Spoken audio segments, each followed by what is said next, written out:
Hello and welcome to Juicy Scoop. Got a real good interview. I got Big Ed from 90 Day. He answered all your questions. He's coming up in a little bit. I have appreciated the support I got. We posted a video yesterday of the previous podcast where I said that I realized that, we don't know how long we're going to be in this thing for, and I have got to stop with the everyday drinking. And a lot of you have commented that no, I shouldn't stop, that you enjoy my drunken Instagram stories. Today's going to be a challenge. I'm 3 days sober. It's Wednesday, but it's a sunny day and we heated our pool. And you guys know how I like a cocktail by the pool. So I don't know. I'm not trying to go a certain amount of days. I'm just trying to not just feel a little bit better. So it's hard, this whole thing, it is a challenge. Some interesting things that have happened. Of course, we live in a nice weather, though we've had a lot of rain, but everyone is walking around their neighborhood with their masks. And if you're with your spouse or whatever, then you can walk next to them. And, there's certain things that Peter and I have discovered about the neighborhood, which, we'll like walk by a house and we'll be like, what is up with this house? And where you've never noticed this weird house before because you went down some street you never have. And the grass has grown, but then there's like two cars that look like it's in decent shape. We think we have one weird squatter situation happening. I think it's just like the old lady died, and this is like the 55-year-old heir that like moved in and doesn't have any money to fix it. Peter's convinced it's squatters, and I'm like, well, how do the squatters have like a decent car? So that's one thing. Then we go to buy another house, and it's this house is like maintained like the lawn, but then they have like black, like what looks to be like black garbage bags on the windows. And but still two decent looking cars.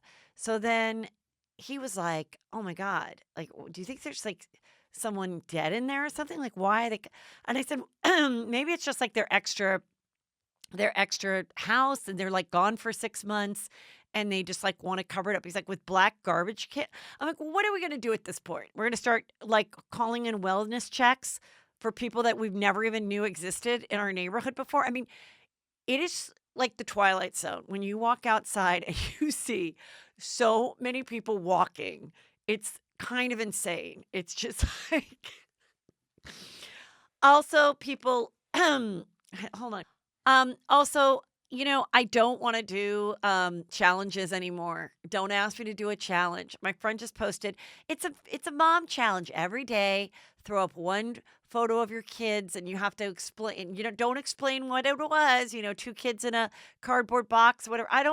Don't give me another thing to do, okay?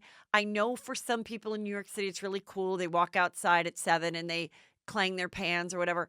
Don't ask me to do that in my neighborhood. It's spread out. It would just be like me and like one coyote. I don't want to have to now know that at 7 o'clock I have to go outside and like howl at the moon or whatever.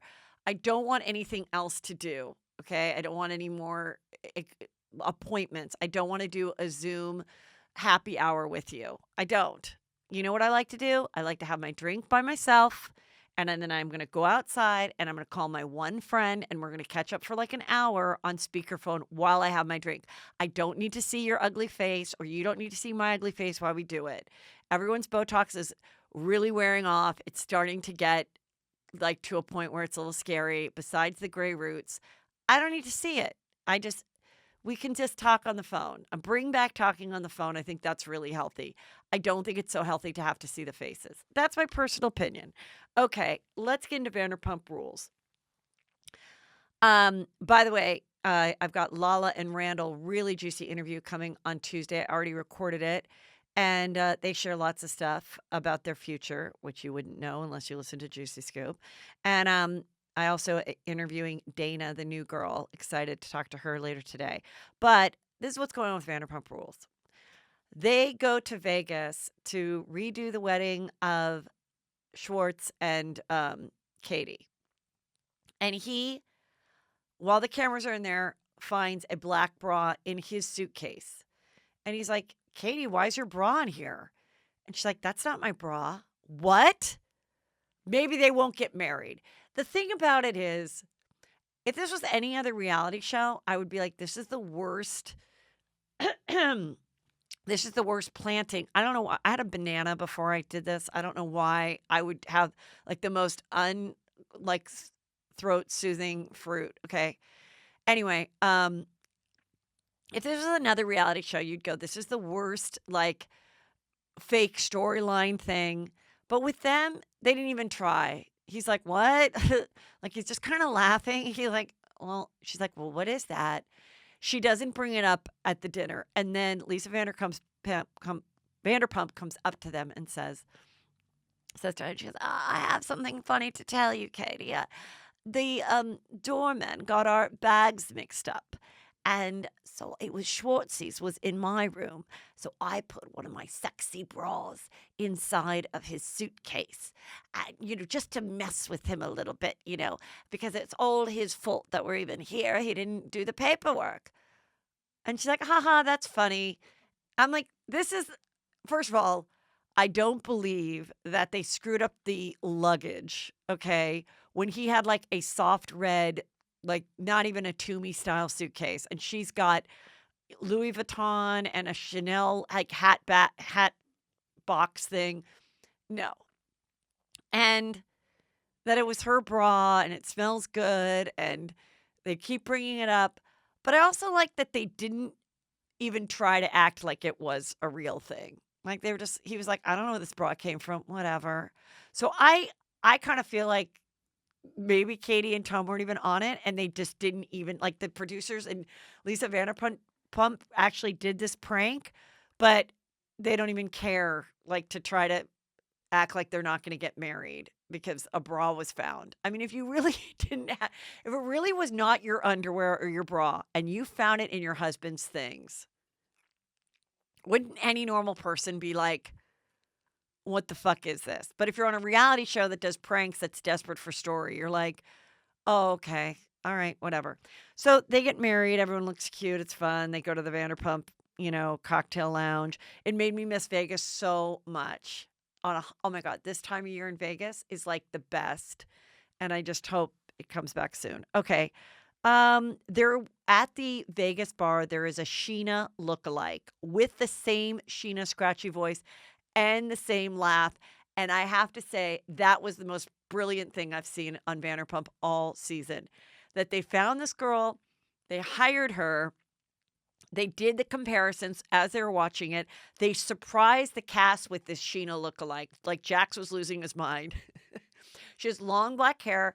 I mean, that was probably the highlight of the whole episode. And then the guy, Max, takes her home and they bone. And they show her waking up with like her black eye makeup all around her face. And I'm like, wow, looks like we know who's going to be a new cast member on Vanderpump Rules season, whatever it is next year. Guarantee she will be on the show. Okay. That is my prediction. Who cares? Someone said they're also sick of hearing my predictions. You know what? Everyone just shut up. That is my prediction. And it'll be awkward, but she wants to be an actress. She comes out to LA. Sheena may embrace her. She may not. She may hand her her crown.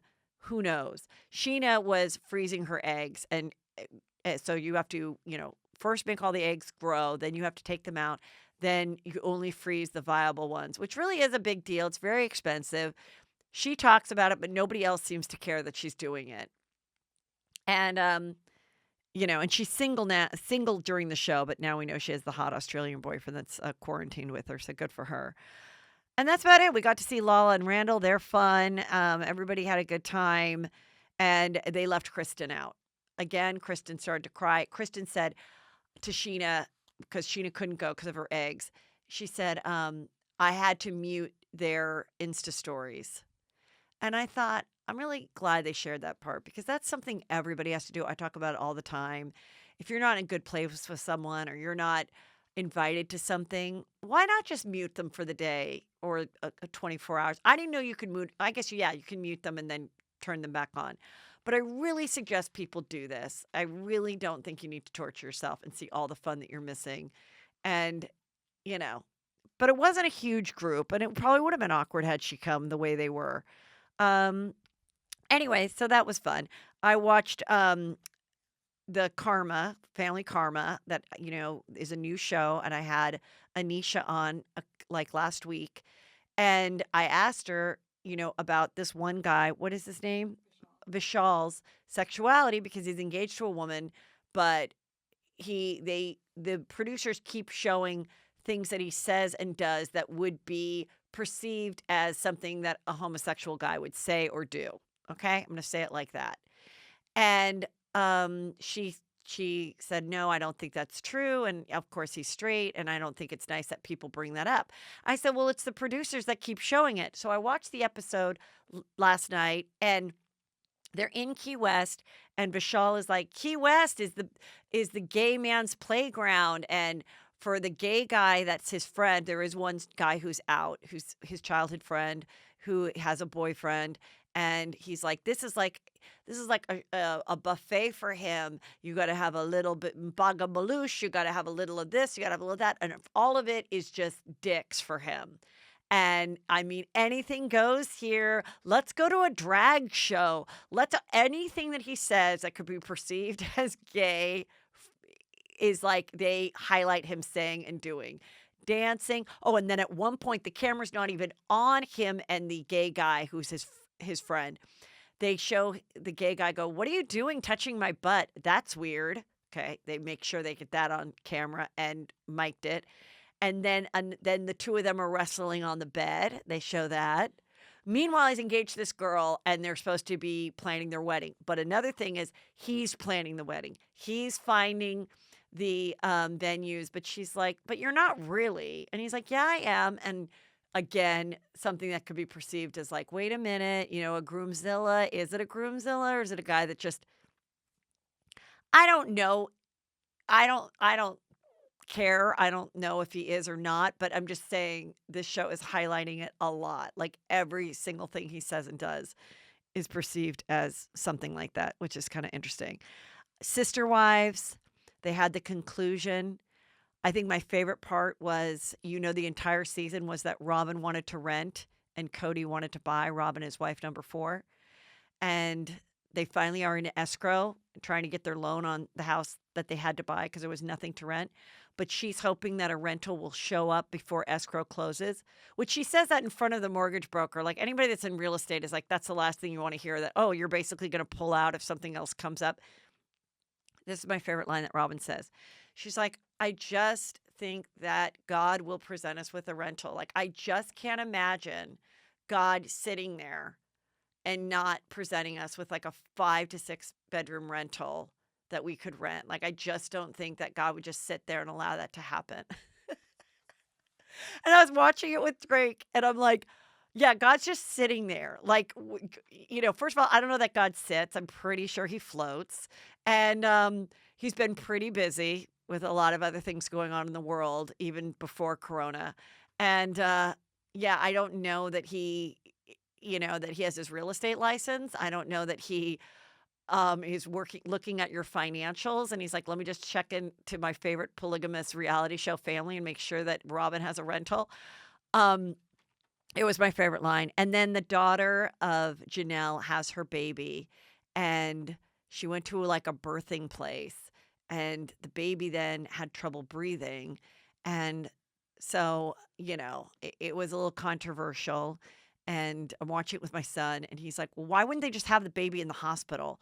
I'm like, "Well, some people like to have them in birthing places, but then when it doesn't work out, you have to have the little ambulance come and take the baby in this tiny little glass thing." Anyway, she was okay. She came home, and she's really cute, and everybody was okay.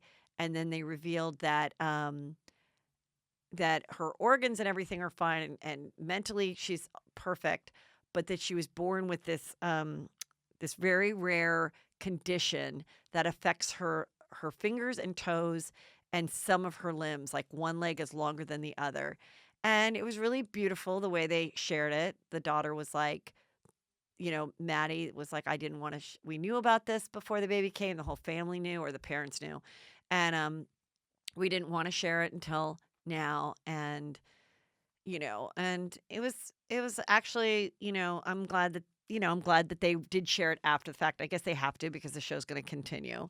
But very kind of a cool ending. And Mary wasn't featured at all. They didn't feature her at all in the final. And oh, someone said to me, they said, Heather, you were harsh on Mary because you said maybe Mary and Cody have problems because she got this big house. And they said no. At one point, I guess I missed it, that Mary wanted to get a smaller place or an apartment and didn't. I don't know. Look, this show is so boring and I cannot stop watching it. I am obsessed. And my goal is to get Mary on the show because I really need to ask her. Maybe if I ask her about her LuLaRoe clothing line, then maybe she'll come and answer some questions about the 3 other sister wives. This is a sad, very sad COVID-related murder, you guys. It's a classic story. The husband has been arrested. The wife's body is missing. What makes it COVID-related is he sent out, well, we believe he did, a text went out through the missing wife's phone to her friends saying, I have COVID-19. I have the COVID disease. And people then got very concerned. It didn't sound like her. They were like, well, why can't we help you? What's going on? And he takes off. He leaves the home, the husband. She's 51. He's 48. So they got him. They arrested him. They're questioning him. Her body has not been found. And, and they believe that the way the texts were written goes with the way he kind of writes and speaks. So they think that he killed her. Someone also heard a scream around the time that she started to go missing. So they think they probably got in some type of argument or maybe it was planned, but he killed her, disposed of the body, and then started to tell people that she had COVID-19 since that would like put you out of commission for a couple weeks. Crazy. So Amy Schumer, whose son she named Gene Attell after Dave Attell, a famous comedian and friend of hers. And when it happened, everybody's like, how does she not realize that genital, it sounds just like genital. Well, she finally, after I think the baby's like maybe close to a year now, she finally decided to actually legally change his name to like Gene Richard or something. Gene David, something classic. His first name, David Tell. Oh, so yeah. So David Tell is still part of it because it's David. So it's Gene David, which is cuter anyway. But it reminded me of right before I gave birth to Brandon. Peter was all excited. He called me and he said, I have the perfect middle name for Brandon. We had not decided on a middle name. Brandon Alexander. I was like, okay, first of all, Brandy Alexander is like some old type of cocktail. So I don't think that it's too close to Brandy Alexander. That's why it sounds good to you. You thought, why does Brandon Alexander sound so good? Also, my son's last name is Dobias with a D. And I said, his initials will be bad. We are absolutely not doing that. Okay. With my sister, my crazy sister, she used to call herself Rad Mac. And they put that on her license plate. And my dad was convinced that she had to live up to that name. So I believe that you should not do anything where then it becomes this awful joke. Oh, you know what I also just thought of that's just horrible when you look back on like child weird stuff. We knew a family up the street and the youngest kid they would call Peta, but his name was not Peta. And we go, why do you call him Peta? And they go, oh, the kids told us, the older kids. Oh, it's short for pain in the ass. And then we were looking through an album at their house one day and they put it on a cake. Meanwhile, I have since actually hung out with the guy that was named Peta as a child. And he's married and he's in a nice family. He turned out completely fine. Okay. But like how do you think that doesn't like eventually get back to the kid and is awful? So I said, no, we named him Brandon Patrick. Okay. And I liked that it was, St. Patrick. All right, you guys, I want you to know some very exciting news. It wasn't super exciting, but it's pretty exciting. So Peter was cleaning out our garage and he found a few N95 masks in the garage from like some work thing that he did. around the house. And one of my Patreon members wrote to me, Camille, and she wrote, "Hey, Heather," because I announced it on Patreon. "I'm a nurse in the COVID ICU unit in Memphis, Tennessee, and I've been using the same N95 mask for 3 weeks now. I'm headed to New York for a travel assignment in 2 weeks where nurses are needed more than in Memphis at the moment with one of my friends. I don't need a whole box of masks, but just a couple to last me through my first few weeks in New York, and that would be amazing and greatly appreciated." Then she wrote something nice. "Thanks for everything you do. Your stand-up made my Easter." Okay, thanks. So we sent them to her.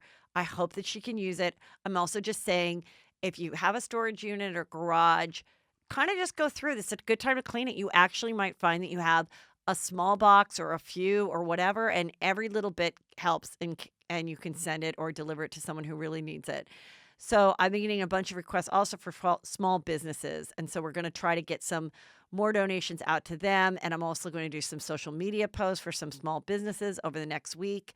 So, support small business during this time as well. And for all my videos, extra Patreon content, my Instagram info, TikTok link, all that stuff, you're going to go to heathermcdonald.net.